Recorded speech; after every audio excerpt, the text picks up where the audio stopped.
What's up, everybody? Cody from TheMotorcycleMD, and welcome to my table of destruction. In this video, we'll be talking about oil, positive and negative effects of the same topic. Very interesting, I know. What I wanted to do is take some parts that I've collected through the years and go over some actual, tangible parts that have failed due to lack of oil, dirty oil, when it comes to the parts inside of your motor that you cannot see.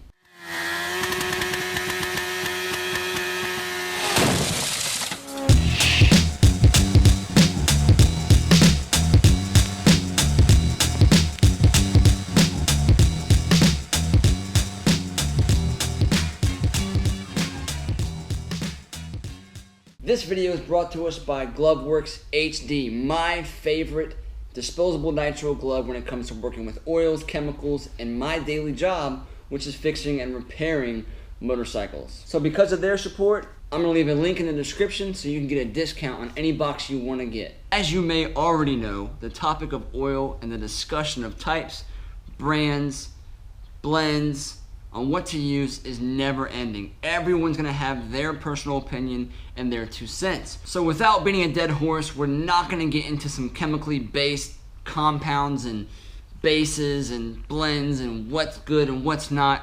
None of that. I'm gonna give you guys some quick bullet points on what I think as a pro technician on the topic of oil. So as I'm sure you're well aware, there are many different blends. Conventional, semi-synthetic, full synthetic oils. They have stuff for vehicles, they have stuff for food, they have stuff for cutting glass, they have stuff for motorcycles. One of the base topics that I want you to take away from this is that there is a difference between automotive and motorcycle.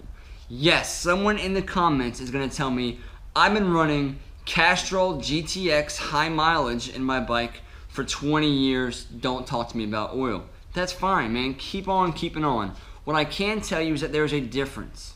When it comes to Hondas, they have a built-in powertrain, piston and crankshaft and transmission, plus the clutch system all built into one. That requires a certain oil to soothe the feathers of all moving parts, all friction material, and all bearings and lack thereof. When it comes to your car, you have 2 different oils, transmission oil and engine oil. Common sense says that there's going to be a difference in the engine oil you use in your car and the oil that you use in your bike. So my recommendation is to use motorcycle oil. Now when it comes to brand, my least favorite topic of them all. What I'm going to tell you is my honest opinion. In your service manual of whatever bike you own, Yamaha, Suzuki, Kawasaki, Honda, or even in your car, BMW, Land Rover, Mazda, Honda, in there they're going to give you a specification rating that is approved for their metals, for their engine, for their clearances, for all the engineering information about their engines. Require that approved oil to allow them to last as long as they wanted the engine to last, which in my opinion has tripled in the amount of mileage and hours you can spend on a combustion engine from, let's say, 30 or 40 years ago, which is pretty remarkable. There's the stupid train. So what do I use in my bike? I use Honda oils. That's what they recommend. Now there is some myth going on around who actually makes Honda's oil. Does Mobil 1 make it? Does Exxon mix their blends? I don't care. The information that I know is that Pro Honda Chemicals makes their own oil. That's what they tell us. And I always give people the benefit of the doubt. What I do know is that on Honda's Pro Chemical website, they say that their oils and their chemicals are mixed by them, solely Pro Honda Chemicals. People are gonna say, I highly disagree with the fact that Honda would blend their own oil. Whatever. I give people the benefit of the doubt. May hurt me, may not. What I know is that Honda oil has been proven through the years to be a great oil to use on their motorcycles. And you can take that to the bank because I've seen multiple Gull Wings, multiple VT750 Shadows hit 100,000 miles and plus, all using standard conventional GN4 Honda oil. That is factual, tangible knowledge that I can share with you. But what about conventional versus synthetic? Again, I'm not going to get over chemical about this. What I am going to tell you is a small bit of knowledge about both. Towards the end of the life of both conventional and synthetic, there are differences. What I mean by end of life is the end of the interval that you should be changing your oil at. Let's say what I recommend is between 3,000 to 4,000 miles. Honda can tell me 8,000 miles all day long, but I will still recommend changing oil at 4,000. But whichever you choose, what I do know is that between conventional and synthetic oils, at the end of their interval changed life, synthetic oil at its base compound, is closer to the same viscosity or compound that it was from when you first put it in. The additives may be gone, the anti-friction molecules, the thickening compounds, the anti-corrosion inhibitors, all this junk that are actually in both oils. Once they're gone, synthetic oil's base compound is closer to the same that it was when it was first put in.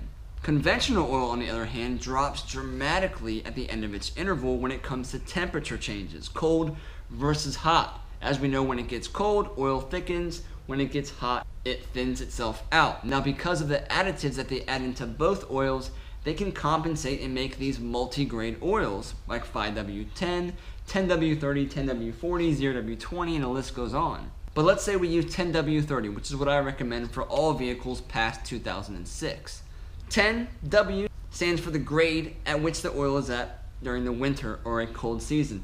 The second number will be referencing the grade of the oil when it's hot. When it comes to the conventional oil, the hotter temperature is way thinner than what it should be when it was first put in, as well as the cold. It gets way thicker than what it should be. So take that to the bank. That's factual engineering knowledge. If you have information about that completely wipes all that off the table, email me. I would love to hear from you and talk to you about it. But saying all of that, when it comes to using conventional versus synthetic, I recommend changing them both out at the exact same interval. Both oils may use the same type of compounds or additives that they use to help the oil out, but they will still burn off, causing that black oil that you see, and what you're left with is the base compound of both. Take it for what you want.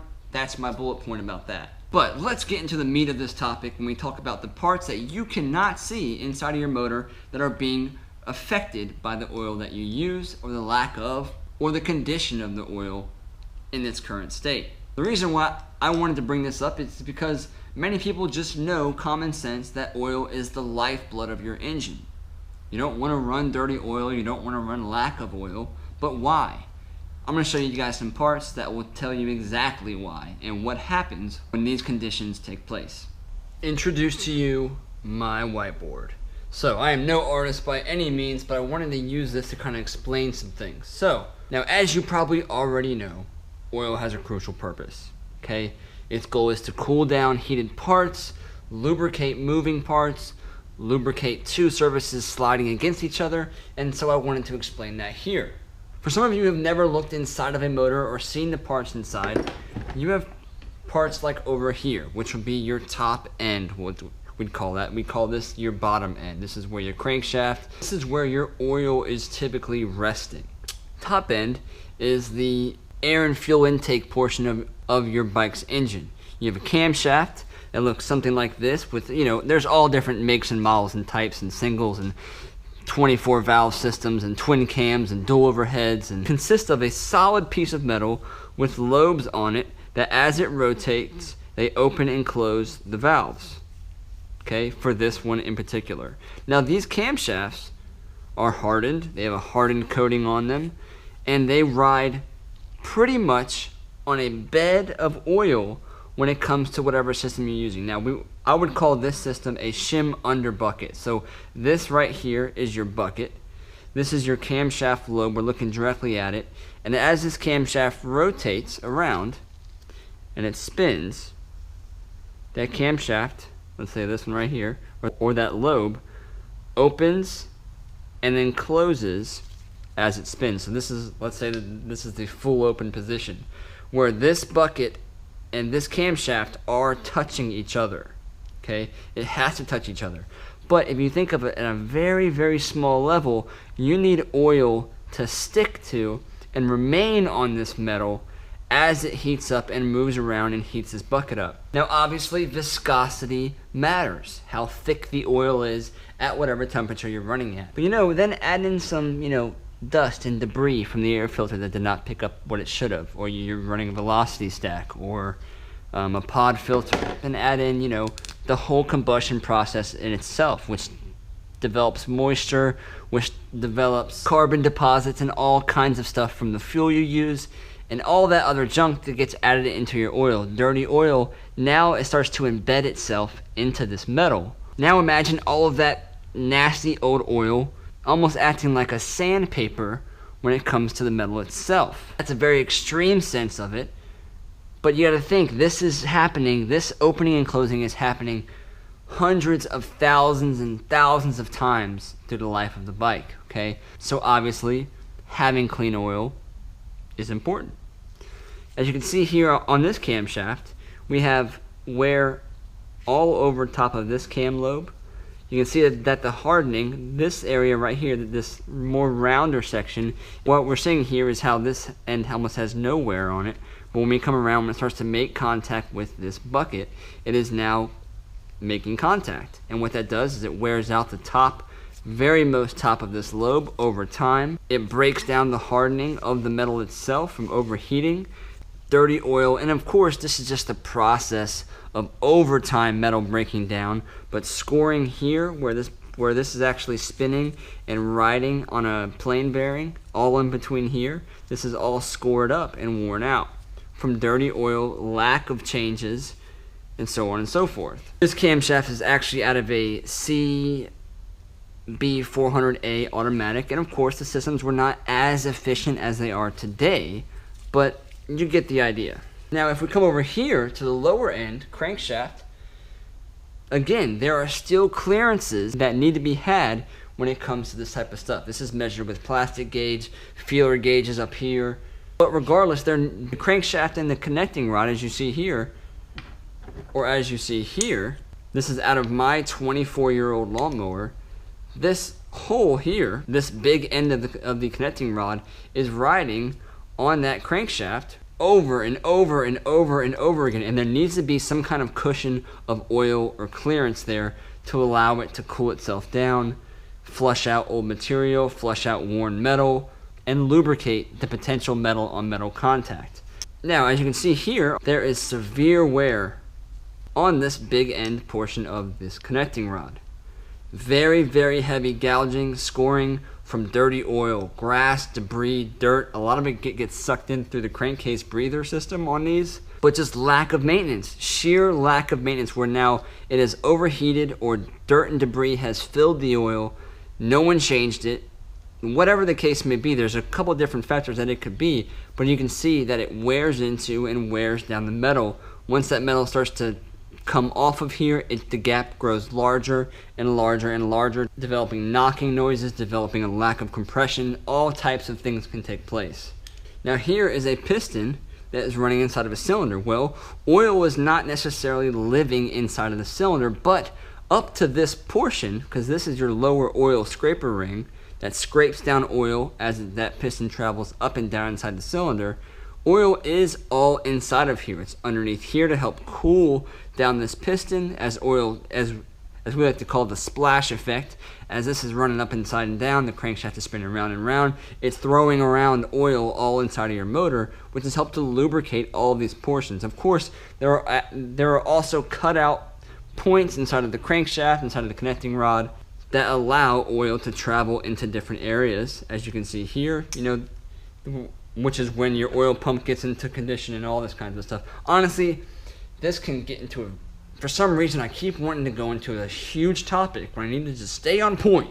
Different passages for oil to make its way up by whatever means possible. Any way they can cool this piston down from being on top of that mega explosion going on inside of your motor, they will do that. This is an overheated piston. Bottom line, it overheated inside of the cylinder from a lack of oil, lack of maintenance, which caused this to then seize, embed metal inside of these rings, which also stuck, that I have now freed up, kind of, and really severely worn into the cylinder as well. Lack of lubrication, a lack of oil. What's also being used are stuff like this, where it comes to your timing chain. Now look at this chain. You would think of a chain as being very smooth and fluent, but as it wears and overheats and dirty oil gets inside, look at the way that this chain bends as I move it around. Huge chunks of metal have now almost seized themselves together because of dirty oil or a lack thereof, or overheating. Now another example is something that may not be necessarily directly related to a dirty oil or lack thereof, but I wanted to show you an overheating problem when it comes to this transmission. A shift fork which helps shift your transmission into different gears. This was a problem where the shift fork had actually bent, the whole drum was messed up, and this fork is now overheated and worn itself into the side of this transmission gear. Your transmission uses the same oil as the clutch, the same oil as the top end, the same oil as the crankshaft. It's all one oil. So being sure that this does not happen or you get overheating or dirty particles in your oil, keeping it clean to make sure that all these surfaces stay refreshed is vital. Again, this problem is not caused by dirty oil or lack of oil. This was a rider error from a shift problem that he had. But regardless, overheating does terrible things to metal when they come into contact without proper lubrication. Now that was a lot of talking, I know. Sorry for the lights, we got different lights in here and now I'm just like a freaking Casper ghost. Bottom line is, change your oil regularly. My recommendation, 3,000 to 4,000 miles. And you should be checking your oil at least twice in that interval. The reason why is that the industry standard for all motorcycles, no matter what brand, they can burn up to at least a quart of oil every 1,000 miles. Mind blown, I know, but that is the industry standard. Obviously, companies want to exceed that. They don't want their motors to burn a quart of oil every 1,000 miles. And to be honest with you, when it comes to metric bikes or any bikes made today, nobody is really making bad motorcycles. I love Honda. I love the way that they do their stuff, and it's what I know best. I'm not going to brand bash whatsoever when it comes to how they do their motors, but that's the goal.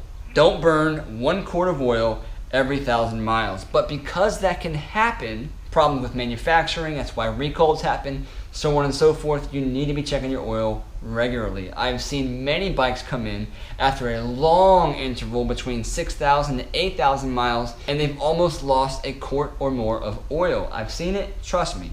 Check your oil. That is your job. That's not Honda's job. That's not Yamaha's job. That's not anybody else's job but yours, the owner of your motorcycle. But that's the stuff that I've kept to show you guys of what can be damaged by the same lubricant that helps the motor out. It's crazy. Oil is supposed to help and lubricate the engine, but at the same time can also ruin the parts inside when it's not taken care of properly. I hope that helps you guys out. Maybe that's some new knowledge that you just picked up.